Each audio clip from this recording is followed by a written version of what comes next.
Hello, Spartans.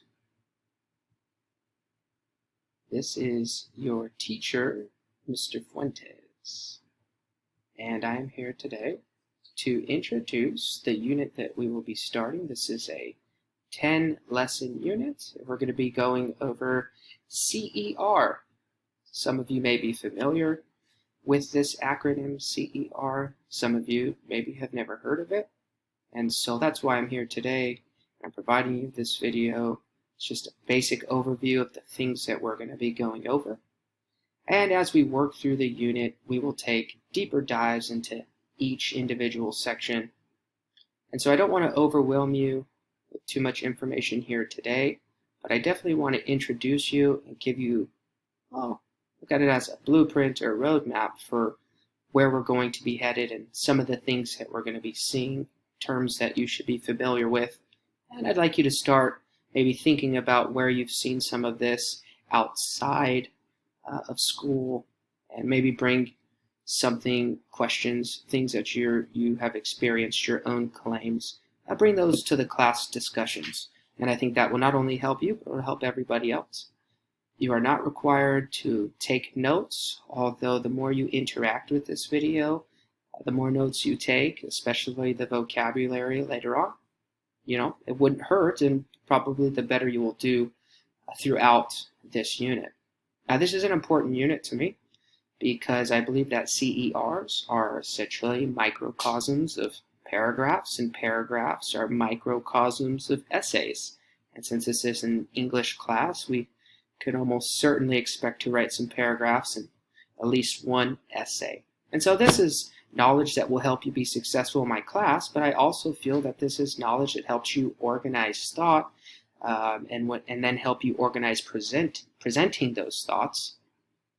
And so you might need to persuade somebody of something at some point in your life, and this will be a skill that will help you. Feel free to pause any of the slides. You'll notice that I have a lot of writing here, and that is intentional. You can pause and look and see what I have written there. It doesn't bother me at all. You can watch this video as many times as you'd like. And you don't need to take notes. This is just a general introduction, a general overview of the unit that we're going to be going through, at least for the next 10 lessons if everything goes as planned, but I'm flexible there. Okay, so with that, let's go ahead and get to the C. The claim. C is for claim. You'll notice throughout this presentation that under the title, you'll often see in italics a subtitle underneath. This was my way of presenting an example of, in this case, the claim. There will be an example of evidence. Later on, an example of reasoning as well. So when you see these, just know I'm trying to give you just a real basic example of what a claim is, what evidence is, and what reasoning is. We're going to go ahead and say that a claim is what you want to argue. It's what you aim to prove. Now, it's different than an opinion, and so it shouldn't start with I think, or I believe, or I feel, or anything like that, because everybody is entitled to an opinion, and therefore it's sort of unreasonable to argue against an opinion. For example, I might like Coca-Cola better than I like Pepsi, and that doesn't mean that you need to like Coca-Cola better than Pepsi. That's just my personal preference, and so there's really nothing there to argue. Now, if I make the statement, Coca-Cola is better than Pepsi, and therefore you should buy it, I might need to provide some evidence and some reasoning in order to persuade you to buy Coca-Cola over Pepsi. So there are subtle differences between claims and opinions. Claims should not sound like an opinion, but they're not necessarily a fact, but they will be stated like they're a fact. They will be stated boldly, and that's where we bring in evidence and reasoning to sort of prove and support our claim. So here we have a claim, aliens live among us. You'll also notice that throughout this presentation, I have words in red and italics. I just kind of wanted to highlight the main points, but like I said, you feel free to pause and read everything that I wrote. It doesn't bother me. You don't have to come into class with notes or anything like that. So let's keep it moving. E. E stands for evidence. So we have C, claim, E, evidence. And here is an example of some evidence. A former government official tells all on popular podcast. I tried to use, newspaper language here. But I'll be honest, this is not a great example of evidence, and I'd like for you to be thinking why and what might you need in order to make this stronger evidence. Be thinking about that, and we'll be talking about that in the class discussion tomorrow, absolutely.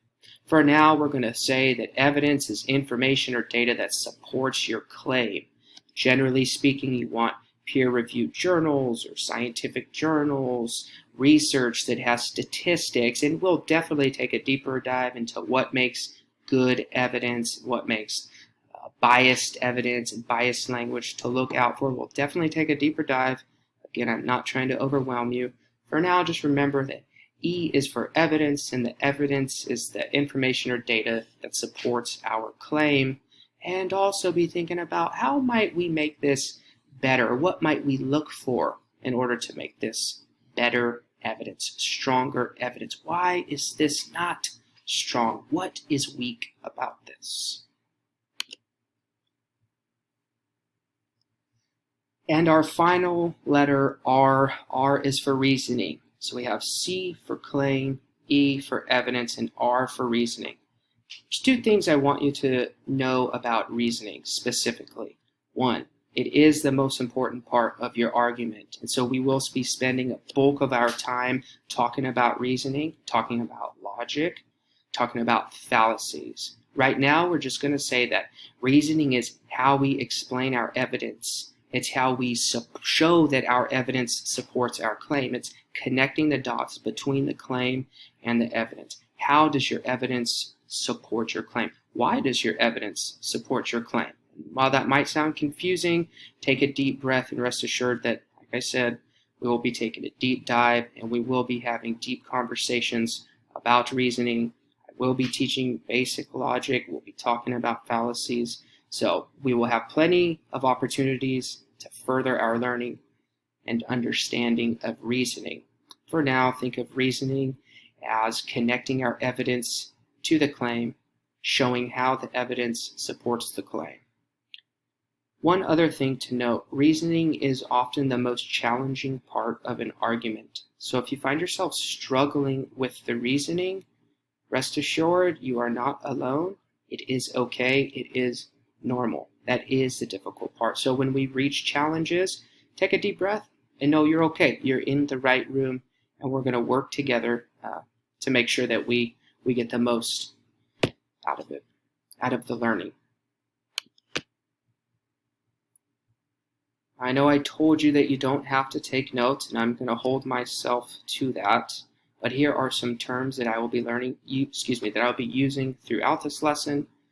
So it might not hurt to pause and maybe jot down these definitions, or at least read them so that you are familiar with these terms, so that when I use them in the lessons, it's not the first time that you've heard them. We've just gone over the first three: claim, evidence, and reasoning. I mentioned logic, and I mentioned fallacies as well.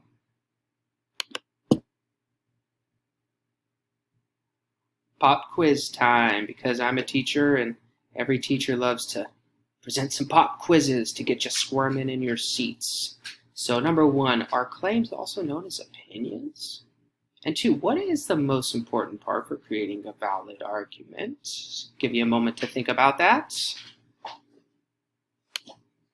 Survey says no. A claim is not also known as an opinion. A claim is also known as a thesis statement, and you could argue it's also known as a topic sentence for a paragraph, but it is not an opinion because everybody is entitled to their opinion. And with a claim, we're trying to persuade, we're trying to make an argument. So we need something to argue, and that should be fun.